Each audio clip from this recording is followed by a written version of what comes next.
Hey there, Patrick and Chris. Welcome to the show. Excited to have you guys here and be discussing about CD&As today. And to start off, can I have you both just do a quick introduction of yourself? Chris, could you maybe kick us off here? Sure. So I'm Chris Havey. I'm a partner in our Houston area office. I've been with Meridian since our founding in 2010 and over 20 years in the industry. So happy to be here. Thanks for having me. Yes, man. Patrick? Yeah, Patrick Powers. Nice to be with you. I'm in Meridian's New York City office. Have also been with the company since our inception back in 2010, and looking forward to the podcast. That's great. So as we dive in, with Proxy starting to come out, what are some of the areas that you have seen you and your clients have been focused on? Well, it really starts with pay and performance and discussing that and highlighting that alignment and that relationship in the proxy. It has been for years, really one of the most important topics that committees focus on. And articulating that now in the proxy has become even more important as proxy advisors and institutional shareholders, they all look to the proxy and read the proxy and look for alignment between actual pay and actual performance. And really not just to make sure that the incentive designs are working, but that the management teams and the committees are setting rigorous goals and that they have a robust goal setting process. We also know that say on pay, for those companies that have failed, say on pay, or have had challenging outcomes on say on pay in the past, most oftentimes they have a pay and performance disconnect, or at least an apparent pay and performance disconnect. So articulating that in the proxy, especially during challenging years, where maybe pay and performance aren't exactly aligned in a given year, it's important to articulate that in the proxy. Through graphics, through narrative, through the exec summary, there's multiple ways to get that illustration across. So just to briefly touch a little bit more about the different approaches, there are many approaches out there. The proxy advisors evaluate pay and performance through their own prescriptive approach and methodology. You have the big institutional shareholders, which are also developing their own approaches to evaluating pay and performance alignment. The proxy really gives the company an opportunity to tell that story itself. There may be unique circumstances. We know that from COVID this past couple of years. We know from some other big macro factors that are happening today, whether it's uncertainty in the supply chain or the rising costs with inflation. There's some nuances to the goals and the outcomes, and to be able to articulate really the story between the actual pay delivered and the actual performance, the operating performance and the long-term performance of the company is especially critical. And the company has the best visibility into that and can tell the story the best way. So that's extremely important. As far as approaches, we do see a variety of ways in which companies can articulate pay and performance alignment in their proxies. I'd say that the companies where they are not challenged from a say on pay perspective in a given year, they're going to more have a simple approach. It may not go into depth. It's a very simple analysis. You might have a few charts that show performance over a 1, 3, 5-year period. You might show performance not just from a financial perspective, but also from a stock price or what we call total shareholder return. That is a especially important metric for shareholders. But also to talk about some of the strategic and operational challenges and successes for the year. So the companies that are perhaps looking at a more challenging year from say on pay perspective, their analyses tend to go a little bit deeper. Maybe more detail around the performance for multiple performance periods, different metrics, talking about some of the operational and strategic outcomes, and maybe doing something more like what's called a realized pay and performance analysis, which can become very complex, but can also show the true relationship between pay and performance. So maybe just a couple extra hints or helpful tips when thinking about your disclosure, your pay and performance narrative in your proxy. We find it best really to keep it as simple as possible. Sometimes there can be a tendency to over-describe or over-illustrate or over-engineer an analysis when it comes to these types of things. And sometimes they can come off as defensive to shareholders. Proxy advisors may be skeptical if the analysis is really complex and convoluted. They may lose some credibility in that, and it doesn't necessarily help the company's cause in really trying to articulate the alignment. So yes, absolutely keeping it simple. I mentioned, showing the actual pay or the realized pay in some instances versus actual performance. But I think it's especially helpful to show the outcomes over multiple periods, not just a 1-year period, but more like a 3-year period, 5-year period. What has been the long-term trend in alignment between pay and performance? Things can happen in any single year, which may distort that relationship or that alignment. So it's important to show it over a longer period of time to really drive that message home. There is some development here from a regulatory standpoint. The SEC has proposed rules around having a pay and performance disclosure in the proxy. So that will be something we want to monitor. It will have most likely a very prescriptive set of standard rules that all companies must follow. And we know then from that perspective, it will be more challenging for companies to customize it in a way that tells their story to their unique circumstances. So while there may be no way around disclosing that in the future, companies will still have an opportunity to add additional color and volitional disclosure around that supports their specific circumstances. So we want to make sure our clients are keeping that in mind. Patrick, one of the things you mentioned really resonated with me, and I tell a lot of my clients is that proxy advisors, institutional shareholders that are looking at these disclosures, they're going to have a skeptical look. They're going to say, well, the company's going to disclose this in the way that makes them look the best. And so the more simple and transparent and kind of really connecting the dots for them that you can be, I think gives you more credibility, gives the disclosures more credibility. And I think that's a really important point to drive home.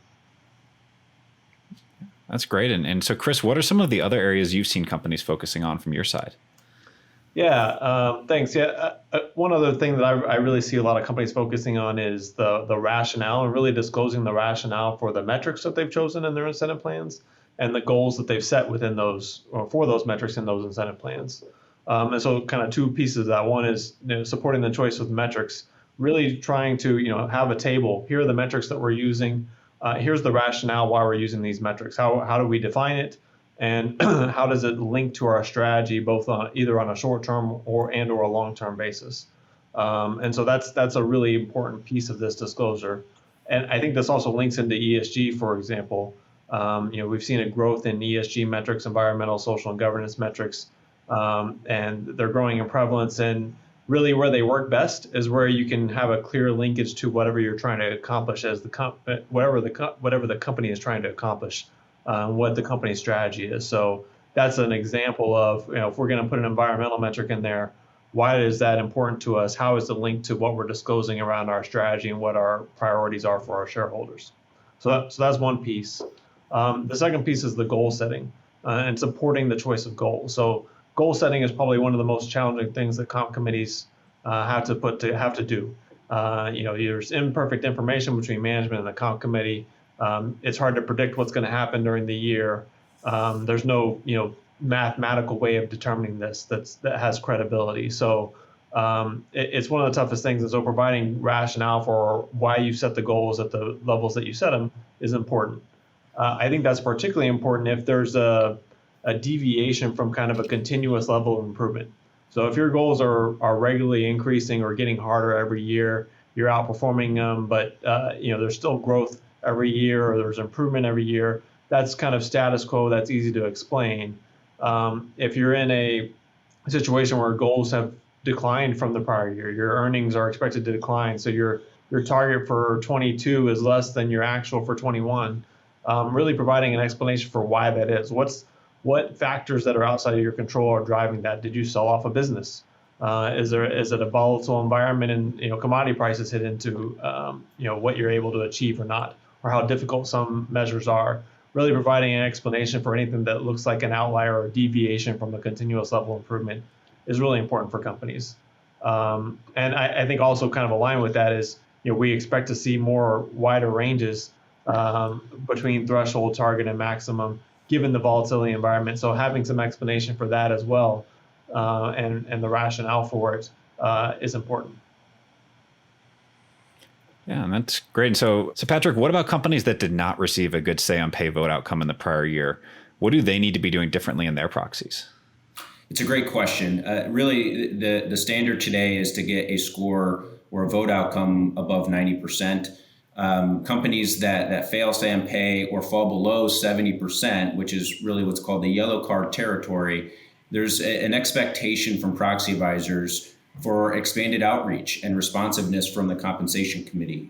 So in those cases, what that leads to ultimately is having a section in the proxy next year which talks about what that process was like in terms of shareholder engagement. How many investors did we reach out to? How many responded? And what percentage of our ownership did that comprise? And then in those discussions, what were the key takeaways? What were the key concerns or issues outlined by the shareholders? What was the biggest issue for them? And maybe in the proxy, then you are discussing the 2 or 3 themes that came across or were persistent across the shareholders.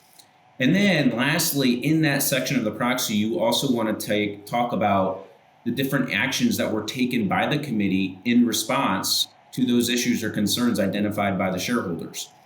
There may be instances where the committee feels that they don't have to make a change, that they are doing what's right for the business, what's right for shareholders at the end of the day, but you need to explain why then there was no inaction or change to the designs or programs.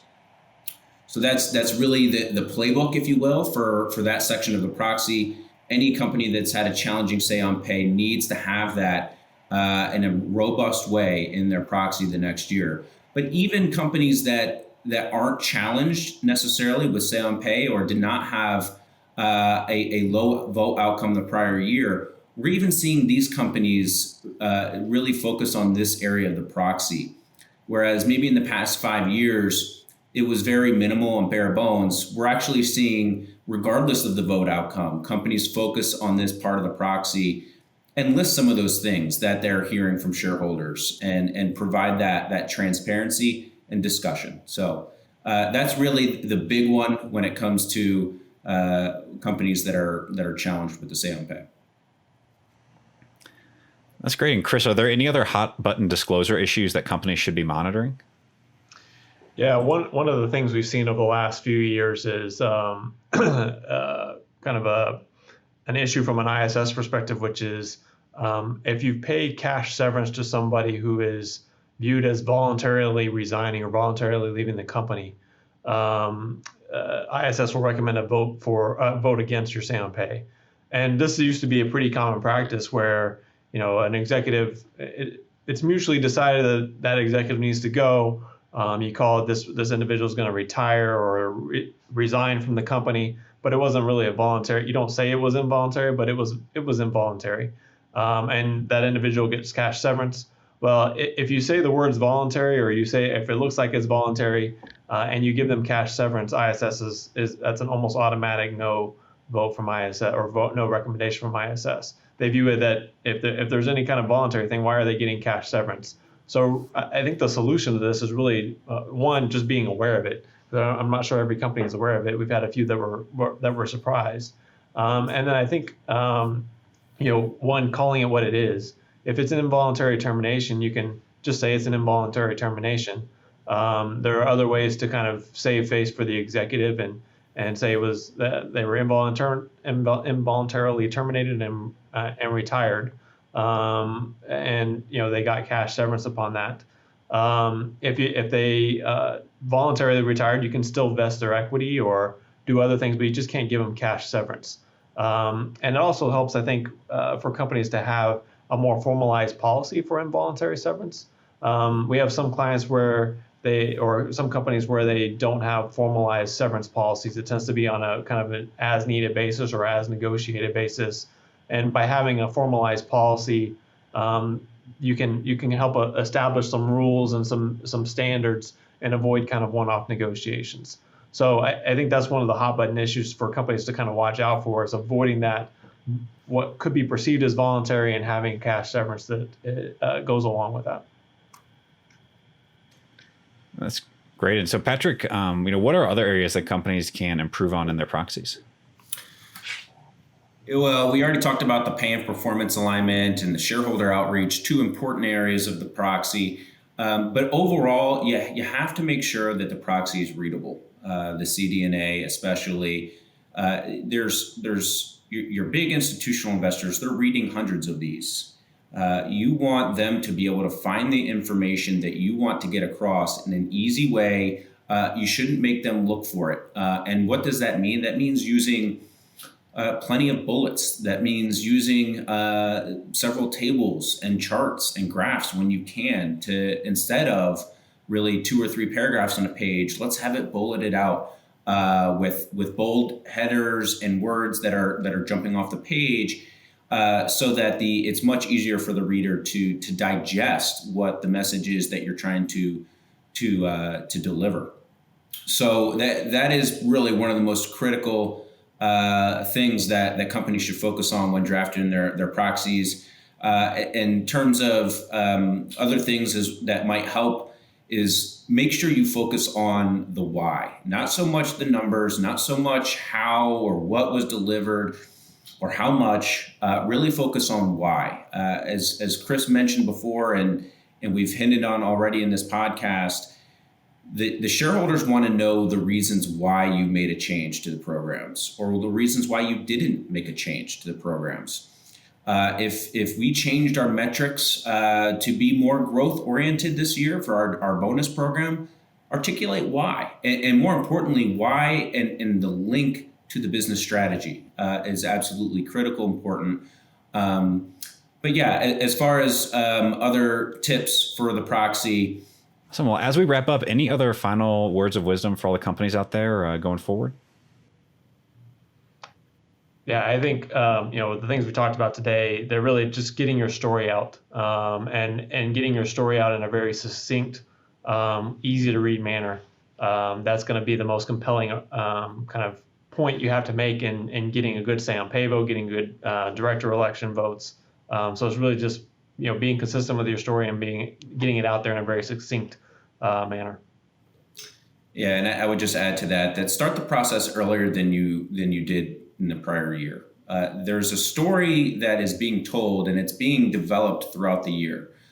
So many times we see the proxy being drafted in just a few months before it is set to be published, and a lot of that context was lost, or that story was lost. So really start to draft out the framework, the key messages and the ideas. Have that going on a regular process throughout the year. That is going to make the drafting so much easier when it comes time to doing that in the late fall, early winter. Great. Well, thank you both for taking the time to come on here today. This was great.